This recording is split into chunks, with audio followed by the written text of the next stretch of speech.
Alberta Conservative MP Earl Dreeshen asked the Liberals a question he already knew the answer to, and he caught them in a big, fat, whopping lie about the kinds of taxpayer money they're dishing out to anti-oil activists.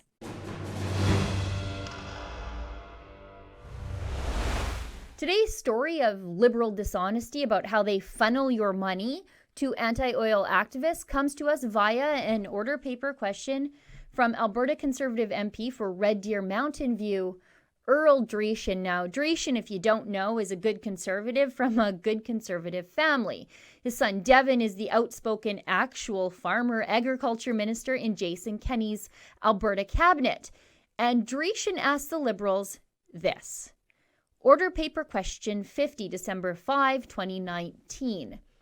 With regard to contracts granted by any department, agency, Crown Corporation, or other government entity since January 1st, 2017 to the Pembina Institute, who authorized the contract? What are the contract's references and file numbers? What are the dates of the contracts? What are the descriptions of the services provided?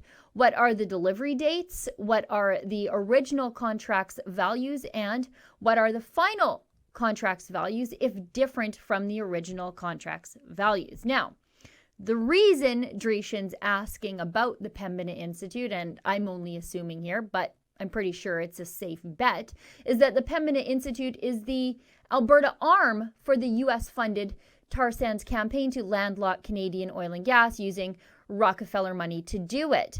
The Pembina Institute is actually cited in the tar sands campaign PowerPoint presentation.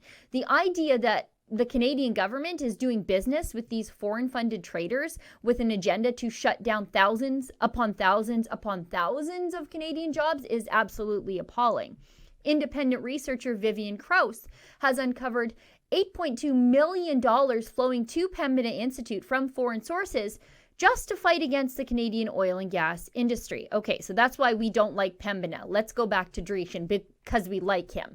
His was an order paper question, so the Liberals were compelled by parliamentary procedure to accurately respond in detail within 30 days or explain why they cannot. And instead of responding accurately or explaining why they can't, the Liberals instead lied, doubled down, and then just eventually threw their staff under the bus for their own mistakes.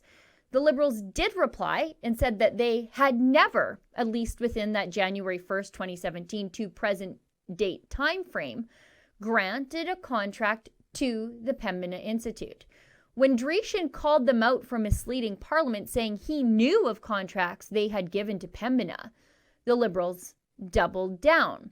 The Liberals told the House that their government had never given contracts to the anti-oil Pembina Institute. And then they tried the old Bill Clinton excuse when caught in a lie. You know, it depends on what the meaning of the word is, or in this case, what contract versus grants and what order those two words are used in a question. Now, I went and dug up the video records from Hansard from the day that Earl Dreeshen called the Liberals out for lying to him. And I guess they lied to the entire House of Commons and all Canadians by not divulging the grants they knew they had given to Pembina. The Liberal MP from Winnipeg, Kevin Lamoureux, got the role of President Clinton in this version of lying Liberals who lie. He said this. The question concerns contracts, not grants, made to the Institute in question. There is a clear difference between a contract and a grant. Mr. Speaker, in no way has this government deliberately misled the House in its response to question number 50, and it should be now clear to the House that this matter does not constitute a question of privilege. Now, did you get that?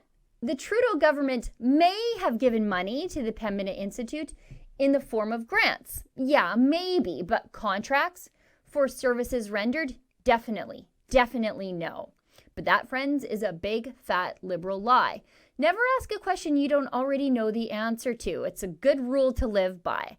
And the records of the contracts given to Pembina are publicly available for the entire world to see. Maybe the Liberals forgot. We can all see the public procurement's website. Just look at this. Pembina Institute, October 24th, 2019. A contract from Natural Resources Canada for $24,577. And this, Pembina Institute, September 19th, 2019, a contract for $33,900. And this one, Pembina Institute, May 27, 2019, a contract for $24,950. When the Liberals were presented with this evidence of these contracts I've just shown you and a few more, the Liberals had to revise their answer. Now the Liberals admit that Natural Resources Canada granted at least 7 contracts to the Pembina Institute between February 24th, 2017 and October 24th, 2019.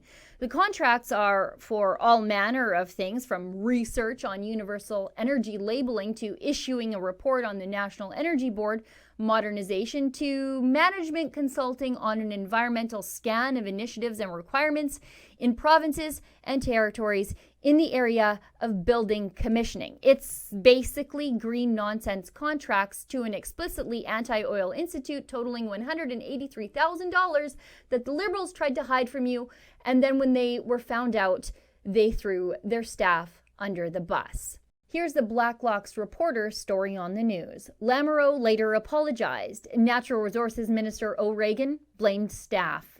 I am discussing the matter with my department officials to ensure this does not happen again, said O'Regan. I know now that a mistake was made and this information was false. I am very sorry for that, said the minister. I am deeply sorry. Sure you are, Seamus. Records show of 7 contracts awarded to the Pembina Institute for consulting and research, all but 1 were just below the $25,000 threshold, mandating open bidding under government contracts regulations. Contract values were for sums like $24,950 or $24,860 or $24,578. The Department of Natural Resources yesterday did not comment. So convenient.